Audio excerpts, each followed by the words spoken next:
ప్రభువును రక్షకుడైన యేసుక్రీస్తు పరిశుద్ధ నామమున వందనాలు. ప్రియదేవుని సంఘము ప్రియదేవుని బిడ్డలారా, మరో కాల సమయం దేవుని వాక్యం ధ్యానించడానికి ముందుగా ప్రార్థన చేసుకుందాం. ప్రార్థన. కృపగల తండ్రి, దయగలమైన యేసయ్య, నీ బంగారు పాదాలకు లెక్కలేని వందనాలు, స్తుతులు, స్తోత్రములు. గతించిన రాత్రి అంతా నీ రేఖల చాటుని కాచి కాపాడి సంరక్షించిన దేవ, మరో కాల సమయం సజీవ లెక్కను చేరి ప్రార్థించుండగా వాక్యమైన దేవుడు వాక్యం ద్వారా నాతో మాతో మాట్లాడి మీరే మహిమ ఘనత ప్రభావాలు పొందమని యేసునామమున అడుగుతున్నాం తండ్రి. ఆమేన్. ప్రియదేవుని సంఘమా ప్రియదేవుని బిడ్డల నడిదమకు ఏర్పాటు చేయబడిన వాక్య భాగము క్వింక్వా గెస్సిం ఆదివారం కొరకు ఏర్పాటు చేయబడిన సువార్త వాక్య భాగము లూకా సువార్త 18వ అధ్యాయము 31 నుంచి 43 వచనాలు ధ్యానం చేసుకుందాము. క్వింక్వా గెస్సిం ఆదివారం కొరకు ఏర్పాటు చేయబడిన సువార్త వాక్య భాగము లూకా సువార్త 18వ అధ్యాయము 31 నుంచి 43 వచనంలో ఈ విధంగా రాయబడినవి. ఆయన తన 12 మంది శిష్యులను పిలిచి, ఇదిగో యెరూషలేమునకు వెళ్ళుచున్నాము, మనుష్య కుమారుని గూర్చి ప్రవక్తల చేత వ్రాయబడిన మాటలన్నీ నెరవేర్చబడును. ప్రియదేవుని సంగమా ప్రియదేవుని బిడ్డలారా, యేసుక్రీస్తు ప్రభువారు శిష్యులతో పలుకుతున్న మాటలు. యెరూషలేమునకు వెలుచున్న సందర్భంలో ఆయన తన శిష్యులకు అక్కడ ఆయన తన యొక్క కార్యాన్ని, అంటే తండ్రి ఆయనను ఎందుకైతే ఈ లోకానికి పంపించారో, ఆయన ఎందు నిమిత్తమైతే ఈ లోకానికి పంపబడ్డారో, ఆయన పొందవలసిన శ్రమలను బట్టి, ప్రవక్తలు చెప్పిన ప్రవచన వాక్యాలను బట్టి, అందులో నెరవేర్పులో భాగముగా శిష్యులకు ప్రభు ఈ మాటలను చెప్తున్నారు. అందుకనే ప్రభు అంటున్నారు, తన 12 మంది శిష్యులను పిలిచి, ఇదిగో యెరూషలేమునకు వెళ్ళుచున్నాము, మనుష్య కుమారుని గూర్చి ప్రవక్తల చేత వ్రాయబడిన మాటలన్నీ నెరవేర్చబడను అంటున్నాడు. ముందుగా ప్రవక్తల ద్వారా దేవుడు ఏదైతే రాయించాడో అవన్నీ కూడా నెరవేర్చబడే దినాలు సమయం వచ్చిందనే విషయాన్ని ప్రభు అక్కడ శిష్యులకు తెలియజేశారు. అంటే ప్రవచనాలు నెరవేర్చడము, తండ్రి యొక్క చిత్తాన్ని, తండ్రి యొక్క ఉద్దేశాన్ని ప్రభు అక్కడ శిష్యులకు గుర్తు చేసి ఆయన అంటున్నారు, ఆయన అన్యజనులకు అప్పగింపబడును, వారు ఆయనను అపహసించి అవమానపరిచి ఆయన మీద ఉమ్మివేసి అంటున్నారు. మనుష్య కుమారుడనగా యేసుక్రీస్తు ప్రభువారు ఆయనకు సంభవించబోయే పరిస్థితి అంతటినీ కూడా తన 12 మంది శిష్యులకు ప్రభు ఇక్కడ చెప్తున్నారు. అంటే శిష్యులు అయిన వారు తెలుసుకోవాల్సింది ఏంటంటే, ప్రభువు శ్రమల గుండా వెళ్తున్నారు. ఆయన ఆ శ్రమలను సహించడానికి, ఆ శ్రమలను భరించడానికి, ఆ శ్రమల ద్వారా మనకి నిత్య జీవాన్ని అనుగ్రహించడానికి ఆయన వచ్చిన విషయాన్ని ప్రభు ఇక్కడ గుర్తు చేశారు. అందుకనే ప్రభు అంటున్నారు, అన్యజనులకు అప్పగింపబడును, వారు ఆయనను అపహసించి అవమానపరిచి ఆయన మీద ఉమ్మివేసి అంటున్నారు. ఈ అన్యజనులు ఏం చేస్తారంటే, ప్రభువుని, అంటే ప్రభు యొక్క కార్యాలను వారు ఎంత మాత్రము అంగీకరించరు, ఇష్టపడరు. వారే ప్రభువుని అప్పగించేవారిగా, వారే ప్రభువుని అవమానపరిచేవారిగా, వారు ప్రభు మీద ఉమ్మివేసేవారిగా మరి ద్వేషించేవారే ఉంటారనే విషయాన్ని శిష్యులకు ప్రభువు ముందుగానే తెలియజేస్తూ, ఆయనను కొరడాలతో కొట్టి చంపుదురు, 3వ దినమున ఆయన మరలా లేచునని చెప్పాను. ఇప్పుడు ప్రభువు తాను పొందబోవు శ్రమలను గురించి ప్రవక్తల ద్వారా వ్రాయబడిన మాటలన్నీ జరుగుతాయి. ఆ తరువాత ఆయన శిక్షావిధికి గురవుతారు. మరి వారి చేత ఆయన చంపబడతాడు. ఆ చంపబడిన తర్వాత ఆయన 3వ దినాన్ని తిరిగి లేచుననే విషయాన్ని ప్రభు శిష్యులకు చెప్తున్నారు. అంటే ఇప్పుడు యెరూషలేముకు వెళ్తున్న శిష్యులతో పాటు ప్రభువు ఈ విషయాలన్నీ చెప్పడంలో ఉద్దేశం ఏంటంటే, ఇవన్నీ జరిగినప్పటికీ కూడా మీరు అధైర్యపడక ధైర్యం కలిగి, అంటే తండ్రి నా పట్ల ఎలాగైతే ఆయన ప్రేమను కలిగి ఉన్నారో అలాగా ఆదరణకర్త ద్వారా నేడు మీరు నన్ను వెంబడిస్తున్న మీరు కూడా అటు రీతి వారై ఉంటారని ప్రభు ముందుగా వారిని ధైర్యపరుస్తూ చెప్తున్న సందర్భాలు. కాబట్టి ఇక్కడ ప్రభు అంటున్నాడు, ఆయనను కొరడాలతో కొట్టి చంపుదురు, 3వ దినమున ఆయన మరలా లేచునని చెప్పాను. వారు ఈ మాటలలో ఒక్కటైనానో గ్రహింపలేదు. ఈ సంగతి వారికి మరుగు చేయబడిన గనుక ఆయన చెప్పిన సంగతులు వారికి బోధపడలేదు. ప్రభు చెప్పారు గాని వారు గ్రహించలేదు. వారికి అర్థం కాని పరిస్థితి అది. అంటే వారు ప్రభువుని గురించి, ప్రభు యొక్క కార్యాలను గురించి వారు చూచిన వారే ఉన్నారు. వారి ముందు ఆయన చేసిన అద్భుతాలు, స్వస్థతలు అన్ని చూస్తున్నారు. ఆయన ప్రజలు అనేకాలుగా వెంబడిస్తున్నారు. ఆయన సమస్తాన్ని చేయగలుగుతున్నారు. ఇవన్నీ చూసిన శిష్యులు ప్రభువు ఇలాంటి కఠిన పరిస్థితులు ఉంటాయి ప్రభువుకు అనే విషయాన్ని వారు గ్రహించలేదు. ఎందుకంటే వారికి ఏమైందంట, వారు ఈ మాటలు విని ఒక్కటేనూ గ్రహింపలేదు.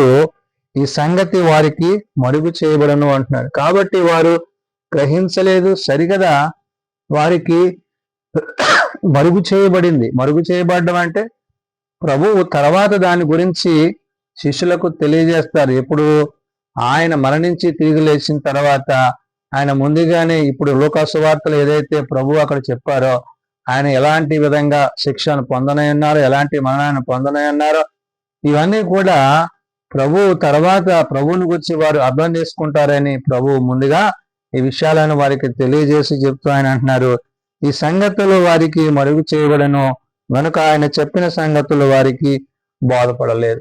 కాబట్టి ప్రియదేవుని బిడ్డలారా, ప్రియదేవుని సంగమా, యేసుక్రీస్తు ప్రభు వారు ఉన్నంత కాలము వారు ప్రభువుని గురించి, ప్రభువు పొందబోయే శిక్షను గురించి వారు గ్రహింపకపోయేది. కారణం ఏంటంటే వారు ఇంకనూ ప్రభువుని, ప్రభు యొక్క తండ్రి యొక్క ఉద్దేశాన్ని వారు గ్రహించక మరుగు చేయబడిన విధానమే కారణము. రెండవదిగా చూసినప్పుడు ఆయన ఎరుకో పట్టణమును సమీపించినప్పుడు ఒక గుడ్డివాడు త్రోవ పక్కన కూర్చుండి భిక్షం అడుగుచుండెను. మరి రెండవ భాగంగా మనం చూసినప్పుడు 35 నుంచి ఇక్కడ యేసుక్రీస్తు ప్రభువారు ఒక గుడ్డి భిక్షకుని చూచి అతనిని కరుణిస్తున్న విధానము. అంటే ప్రభు వెళ్తున్నప్పుడు, ఆ ఎరుకో పట్టణము గుండా వెళ్తున్నప్పుడు ప్రభువుని గమనించి ప్రభువుని గురించి తెలుసుకున్న అతడు ఈ విధంగా దేవుని వేడుకుంటున్నాడు. ఏమని? ఆయన ఎరుకో పట్టణమును సమీపించినప్పుడు ఒక గుడ్డివాడు త్రోవ పక్కన కూర్చుండి భిక్షం అడుగుచుండెను. అంటే ఎప్పుడు తాను చేసే రీతిగా తాను ఆ మార్గంలో భిక్షాయాటలను చేస్తున్నప్పుడు జనసమూహము దాటిపోయినట్లు వాడు చప్పుడు విని ఇది ఏమని అడిగాను. అంటే చాలా మంది జనం వెళ్తున్న ఆ యొక్క శబ్దాన్ని గమనించిన అతడు వాళ్ళని అడుగుతున్నాడు, ఏంటి జనం వెళ్తున్నారు ఏంటి అని ఆ వెళ్తున్న వారిని అడిగినప్పుడు వారు నజరేయుడైన యేసు ఈ మార్గమున వెళ్ళుచున్నాడని వారితో చెప్పిరి. అందులో వ్యక్తి అంటున్నాడు, నజరేయుడైన యేసు ఈ మార్గాన వెళ్తున్నాడు, ఆయనను వెంబడిస్తున్న జనాలు. అంటే ప్రభు వెంట వెళ్తున్న ప్రజలు ఆ శబ్దాన్ని గమనించిన ఈ యొక్క గుడ్డివాడు ఆయన గూర్చి మరి అనేక సార్లు వెళ్ళి ఉండొచ్చు, తెలుసుకుని ఉండొచ్చు. కాబట్టి తాను ఇక్కడ ఎప్పుడైతే ఆ విషయాన్ని తన చెవిలో పడ్డదో తను ఏం చేస్తున్నాడు, అప్పుడు వాడు యేసు దావీదు కుమారుడా నన్ను కరుణించమని కేకలు వేయగా, ఎప్పుడైతే ఆ ప్రజలు తనతో చెప్పిన మాట అతడు విన్నాడో అతను అంటున్నాడు, యేసు దావీదు కుమారుడా నన్ను కరుణించు అని కేకలు వేస్తున్నాడు. అంటే ఏంటి? మరి తనలో ఉన్న యొక్క బలహీనత, తనలో ఉన్న యొక్క గుడ్డితనము, చూపులేని స్థితిలో తాను మరి జరిగే పరిస్థితిని మరి గమనించి ప్రభువుని వేడుకుంటున్నాడు. ఎందుకంటే ఆయన ఆశ్చర్యకాడు, అద్భుత కార్యాలు చేసేవాడు.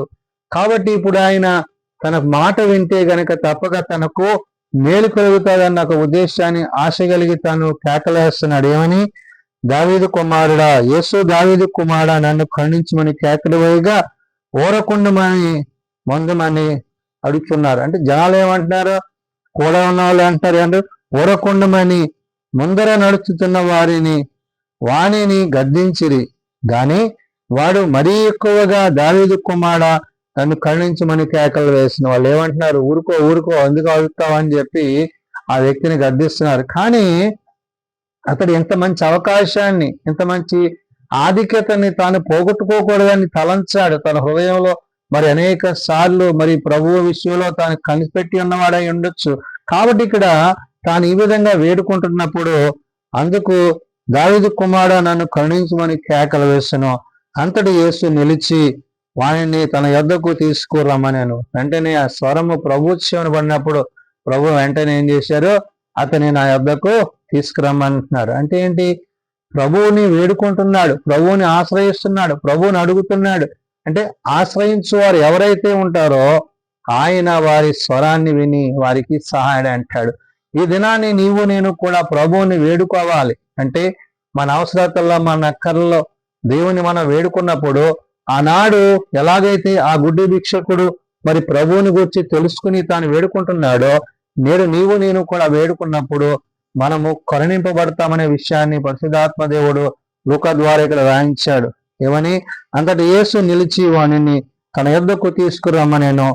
వాడు దగ్గరకు వచ్చినప్పుడు ఆయన, నేను నీకేమి చేయగోరుచున్నానని వాడిని అడుగగా వాడు, ప్రభువా చూపు పొందగోరుచున్నానని నేను. ప్రభు అడుగుతున్నారు, సరే నన్ను పిలుస్తున్నావు కదా, నీకు ఏం చేయాలి అని ప్రభు అడుగుతుంటారు. అంటున్నాడు, నాకు చూపు దయచేయమంటున్నాడు. అంటే తనలో ఉన్న యొక్క లోపాన్ని సరిచేయమని, తను చూచే స్థితిని, తను వెంబడించే స్థితిని తను కలిగి ఉండాలని తన హృదయంలో ప్రభు కోసం ఆశ కలిగి ఉన్నాడు. ఆశ గల ప్రాణాన్ని ప్రభువు తృప్తిపరచువాడు. ఎప్పుడైతే తాను ఆ విధంగా ప్రభువుని పెడుకున్నాడో యేసు, చూపు పొందుము, నీ విశ్వాసము నిన్ను స్వస్థపరచునని వానితో చెప్పాను. చూడండి, అతని యొక్క విశ్వాసం అతనిని స్వస్థపరిచింది. ప్రభువుని వేడుకునేటప్పుడు మనం విశ్వాసంతో వేడుకోవాలి. ప్రభు నా పట్ల ఈ కార్యం చేస్తాడని వేడుకోవాలి. ప్రభు నా పట్ల ఈ కార్యం జరిగిస్తాడని వేడుకోవాలి. అట్లే నువ్వు అడిగేది దేవుని యొద్ద నుండి పొందుకునే రీతిగా నీవు ఉండాలని ప్రభు ఇక్కడ ఈ గుడ్డి భిక్షకుని గురించి మనకి తెలియజేస్తున్నాడు. అంటే ఆయన స్వస్థపరచువాడు, ఆదరించువాడు, బాగు చేయువాడు, కృప చూపువాడు. నీ ప్రతి ప్రార్థన ఆయన వింటున్నాడనే విషయాన్ని ఇక్కడ మనం చూడగలం. అందుకనే యేసు, చూపు పొందుము, నీ విశ్వాసం నిన్ను స్వస్థపరచునని వాడితో చెప్పాను. వెంటనే వాడు చూపు పొంది దేవుణ్ణి మహిమపరచుచు ఆయనను వెంబడించెను.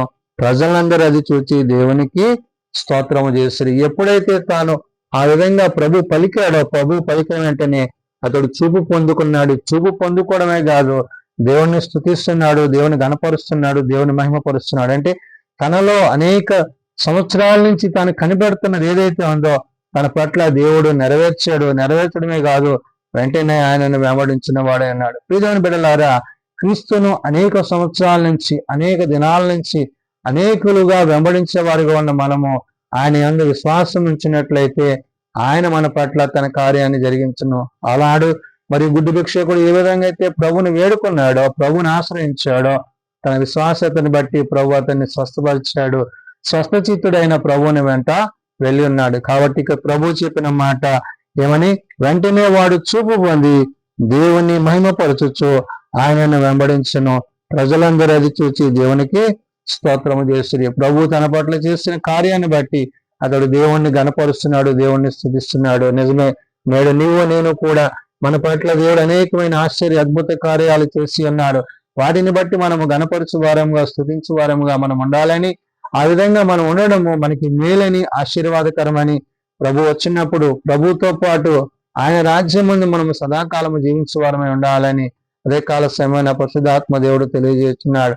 కాబట్టి మొదట యెరూషలేముకు వెళ్తున్న శిష్యులకు ప్రభువు ప్రవచనానుసారంగా జరగబోయే సంఘటనలను వారికి గుర్తు చేశారు. ఆయన మరణం గురించి, ఆయన పునరుత్థానమును గురించి ఆయన తెలియజేసినప్పుడు వారు మరుగు చేయబడినవి.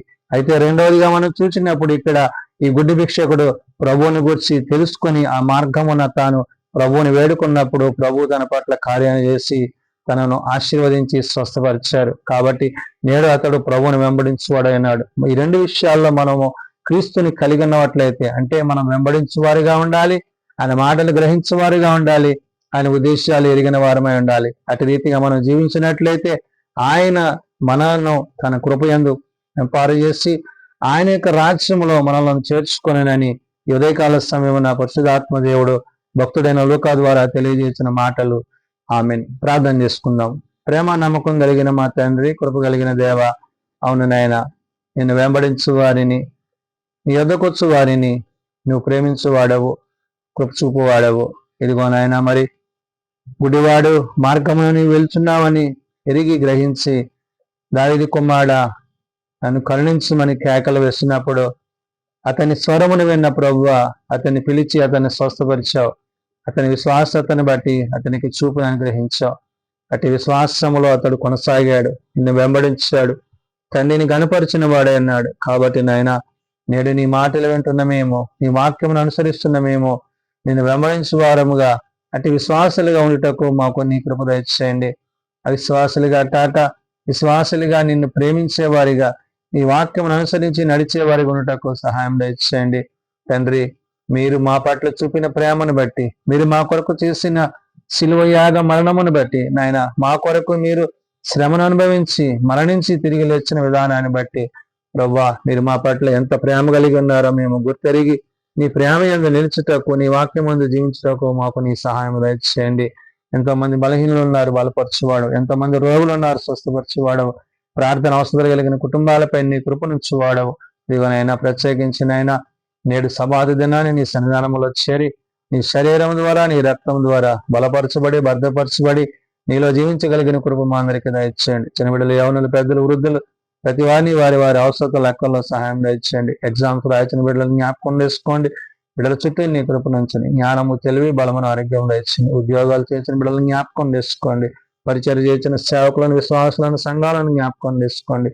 ఆయా అవసరాల లెక్కల్లో ప్రభు నీ సన్నిధిలో ప్రార్థిస్తున్న ప్రతి ఒక్కరిని నీ కృప చేత నింపమని, విన పరిచయాల సేవలో తోడైండమని, జీవం కలిగిన నీ మాటల చేత నింపి కాపాడమని యేసునామం అడుగుతున్నాం తండ్రి, ఆమేన్. పరలోకమందున్న మా తండ్రి, నీ నామం పరిశుద్ధపరచబడుగాక, నీ రాజ్యం వచ్చుగాక, నీ చిత్తం పరలోకమందు నెరవేర్చినట్లు భూమి మీద నెరవేరుగాక. మా దినాలు మాకు దయచేయము, మన ప్రార్థన చేసిన వారిని మేము క్షమించిన ప్రకారం మా ప్రార్థనలను క్షమించము. శోధనలతో ఏకాదశులను తప్పించము. రాజ్యము, శక్తి, మహిమ నిరంతరము నీవే అన్నవి తండ్రి, ఆమేన్. మన పరమ తండ్రైన దేవుని ప్రేమ, ప్రభు అయిన యేసుక్రీస్తు కృప, ఆదరణకర్త అయిన పరిశుద్ధాత్మ నిత్య సహాయము సదా తోడయండి సంరక్షించునుగాక. ఆమేన్.